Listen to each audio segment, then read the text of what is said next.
Now I'd like to go into the Schedule B search demonstration. So the website I'm going to is www.census.gov/Schedule B. And I am going to work on sharing my screen.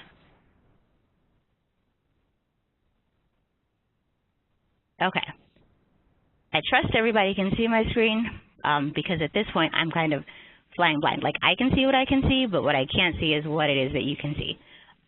But last time I tested, it worked out just fine, so we will trust that it's working again.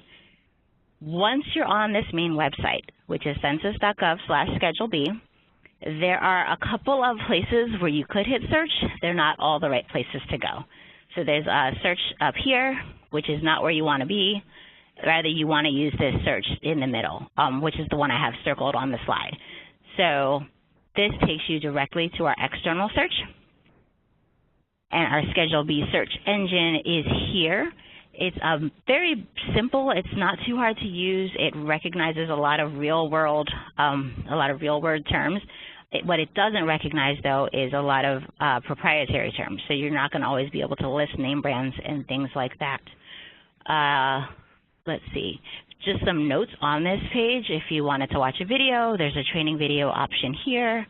If you wanted to link to some of our data, there's a link here where you can see our free monthly trade statistics by detailed Schedule B number on exports and by detailed HTS number on imports. And then there are some more links to help, assistance by phone, by email, websites with training videos, etc. But we'll go ahead and just describe our product. And it is almost Mother's Day, so let's do flowers. And it says, here's what we know about your flowers. And it asks us to please select an option. So by flowers, I do mean plants. So we'll go ahead and click that and provide it more information. And now at this point, you can see, so there's assumed characteristics, and it didn't assume anything. It basically, everything it knows, I've told it. Sometimes it'll give you a head start and start assuming things, and you can see what assumptions have been made, and you can always go back and edit those. But it says known characteristics. I had said it was a plant. If I changed my mind or if I made a mistake, I can go back. I can always change it. But that is what I told it, and I was right the first time, so that's fine. And then it says, tell us more about the state. So it wants to know if this is a live plant or if it's not live. And since these are, in my mind, these are fresh flowers, so they're cut, so no longer live, we'll say other.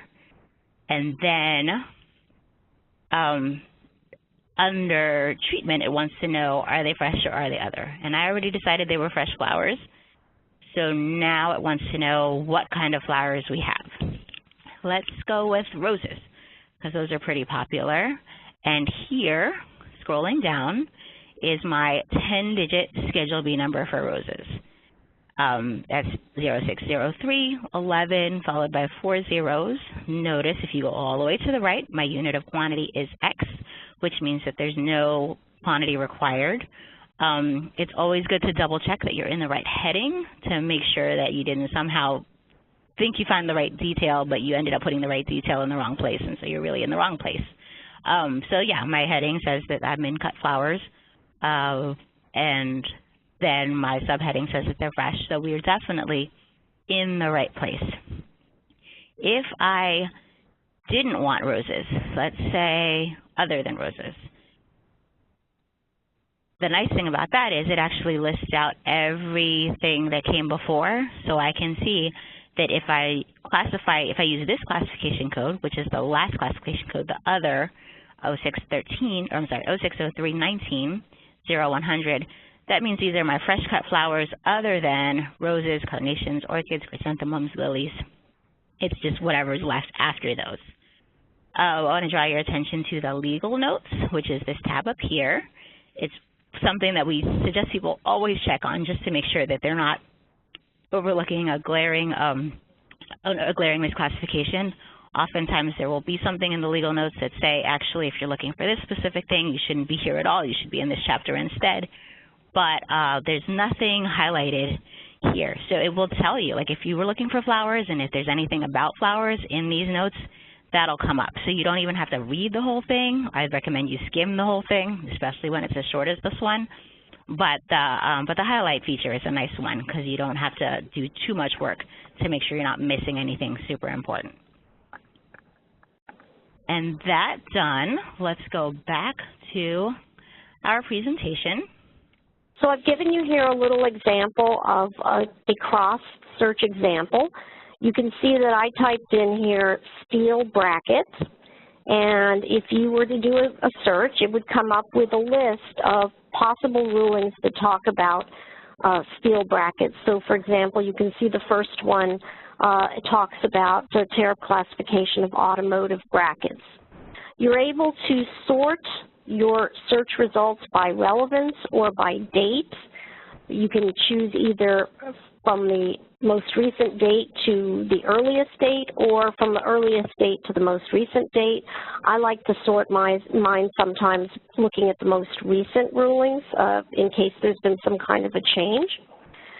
So again, if you've come here and you find the ruling, then you can take a look at it. And here's an example. This is the second ruling that was on that list, and this talks specifically about a steel bracket that's for a lawnmower, and it is a steel bracket made of zinc-coated 12-gauge hot-rolled commercial steel sheet. And it tells you in that second paragraph there in the middle that the applicable classification is going to be 843390-1000. So that is kind of an easy way to put in the name of the product that you're looking for and to get an example of how U.S. Customs would see the classification. And sometimes they even give you a little explanation of their rationale, how they came to that decision.